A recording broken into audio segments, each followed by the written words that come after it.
Ben Levent Öztürk. Yaklaşık 20 yıldır profesyonel colorist olarak Türkiye'de ve yurt dışında birçok projede görev aldım. Hemen hemen her profesyonel renk düzenleme yazılımı ile ilgili bilgi sahibiyim ve sinema ve TV'de renk A'dan Z'ye sinematografi kitabının yazarıyım. Profesyonel bir colorist olarak sektörde öğrendiğim ne varsa bu kanalda seninle paylaşıyorum. Hazırsan başlıyoruz. Fujifilm Türkiye, Octostore, Levent Öztürk'le renk atölyesini sunar.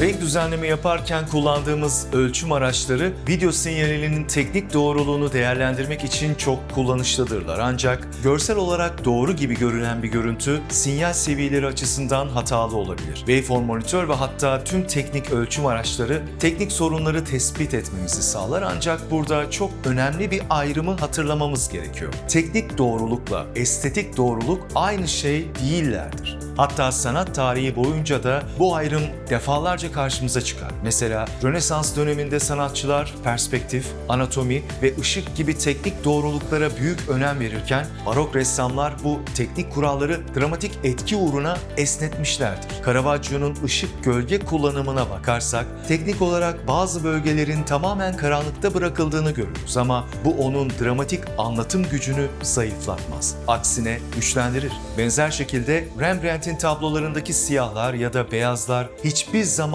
ölçülebilir mutlak değerler değillerdir. Işığın nesneler üzerindeki dağılımı, ortamın atmosferi, hatta izleyicinin duygusu bile bu değerlerin nasıl algılandığını değiştirir. Renk düzenleme sürecinde de aynı durum geçer. Bir görüntü teknik olarak uygun olabilir ama duygusal olarak yetersiz kalabilir. Veya tam tersi. Teknik olarak bazı sınırların ötesine geçilmiş bir kare izleyiciye çok daha güçlü bir anlatım sunabilir. Bu yüzden ölçülebilir doğruluktan ziyade duygusal ve anlatımsal doğruluğu sağlamak çok daha önemli. Ölçüm araçları deyim yerindeyse bizim pusulamızdır ama gideceğimiz yönü sezgilerimiz belirler. Elbette kuralları bozmak için önce öğrenmek gerekiyor. Video sinyali ölçüm araçları kameranın ve sahnenin dinamik aralığının doğru bir şekilde kontrol edilmesine yardımcı olabilir. Bu araçlar teknik doğruluğu sağlarken yönetmen ve görüntü yönetmeninin duygusal ve anlatımsal doğruluğu sağlamak için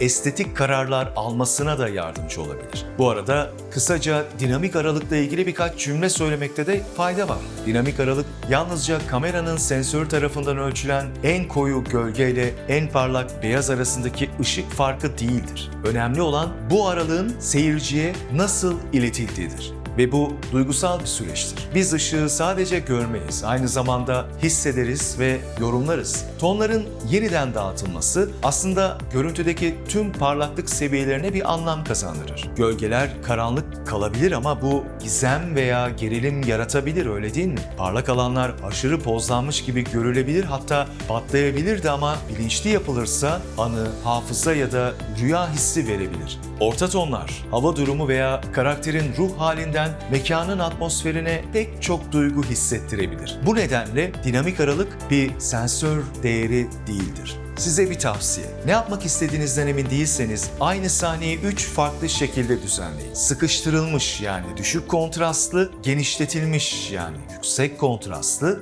ve ikisinin arasında uçlardaki tonların sıkıştırıldığı halde. Kararınızı sonra verin ve bir sonraki projenizde teknik konulara takılmadan kendinizi karakterin yerine koyup ve onun gördüğü dünyanın rengini görmeye çalışarak ayarlama yapın. Onun gördüğü dünya skopların gösterdiğinden çok farklı olabilir. Profesyonel bir colorist, 20 yıllık deneyimim ve sinema ve TV'de renk A'dan Z'ye sinematografi kitabının yazarı olarak diyorum ki renk düzenlemedeki asıl yolculuğunuz neyi değil, nedeni anladığınızda başlayacak. Ve bu videoyu izliyorsan zaten o yolculuğa çıkmışsın demektir. Hala abone olmadıysan ve beğenip paylaşmadığın bir videom varsa şimdi tam zamanı. Takipte kal çünkü burası dijital sinematografiyi öğrenmek isteyen herkes için. Fujifilm Türkiye, Octostore, Levent Öztürk'le renk atölyesini sundu.